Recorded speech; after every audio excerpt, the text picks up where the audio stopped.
ট্রাম্পের এই ইরান জোয়া একদিকে যেমন কৌশলগত মহাবিজয় এনে দিতে পারে, তেমনি এটি মধ্যপ্রাচ্যকে একটি দীর্ঘস্থায়ী নরকেও পরিণত করতে পারে।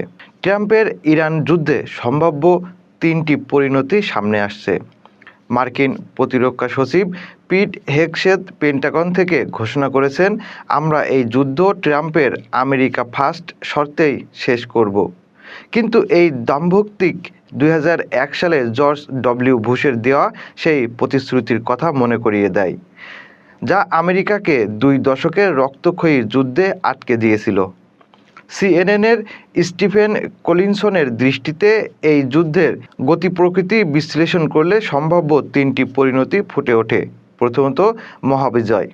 কয়েকদিনের বিমান হামলার ফলে ইরানের দমনমূলক কাঠামো ভেঙে পড়বে এবং সাধারণ মানুষ রাজপথে নেমে এক নতুন ও মুক্ত ইরানের জন্ম দেবে। এটি পুরো মধ্যপ্রাচ্যের ভূ রাজনীতি বদলে দিতে পারে। কিন্তু সময় যত গড়াচ্ছে, সেই সম্ভাবনার দ্বার ততই রুদ্ধ হয়ে আসছে। দ্বিতীয়ত, অসম্পূর্ণ বিজয়। শাসন ব্যবস্থা হয়তো টিকে থাকবে, কিন্তু ইরানের পারমাণবিক ক্ষেপণাস্ত্র এবং নৌশক্তি পুরোপুরি ধ্বংস হয়ে যাবে। ইসরায়েলের জন্য এটি সন্তোষজনক হলেও ভবিষ্যতে ইরানকে পুনরায় শক্তি সঞ্চারের সুযোগ সৃষ্টি করবে। ফলে ভবিষ্যতে আবারও যুদ্ধের প্রয়োজন হতে পারে। তৃতীয়ত, চরম বিপর্যয়। ইরানের অবস্থা হবে লিবিয়ার মতো। একটি শক্তিশালী একনায়কতান্ত্রিক কাঠামো ধ্বংস হওয়ার পর সেখানে ক্ষমতার শূন্যতা তৈরি হবে। ফলে গৃহযুদ্ধ, শরণার্থী সংকট এবং ইরানের ইউরেনিয়াম মজুদ উগ্রপন্থীদের হাতে চলে যাওয়ার মতো ভয়াবহ পরিস্থিতি সৃষ্টি হতে পারে। কলিনসন বলছেন, ট্রাম্প প্রশাসন কেন যুদ্ধে গেল তার কোনো সুনির্দিষ্ট ব্যাখ্যা দিতে পারছে না।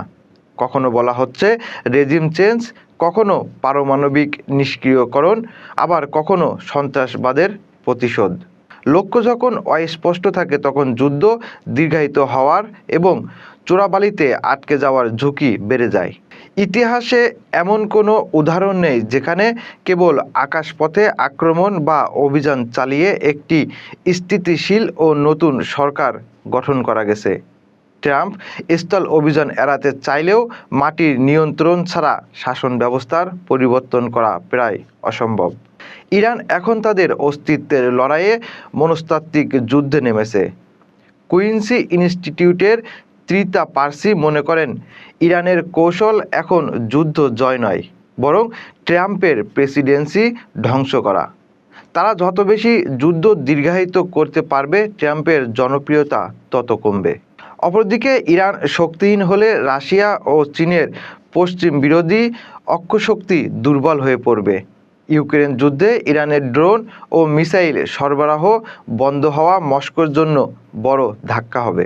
এদিকে সিএনএনের নতুন জনমত জরিপ অনুযায়ী ৬০% আমেরিকান এই যুদ্ধের বিপক্ষে।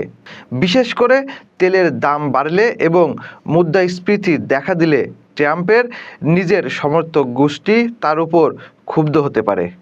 সুতরাং পিট হেগসেথ আশ্বাস দিলেও যুদ্ধের শেষটা কেউ জানে না। ট্রাম্প হয়তো খামেনিকে হত্যা করে একটি বড় জয় পেয়েছেন, কিন্তু ইরানের মতো একটি জটিল সমাজ ও শাসন ব্যবস্থাকে ধ্বংস করার পর সেখানে কি গড়ে উঠবে তার কোনো পরিকল্পনা হোয়াইট হাউসের কাছে নেই।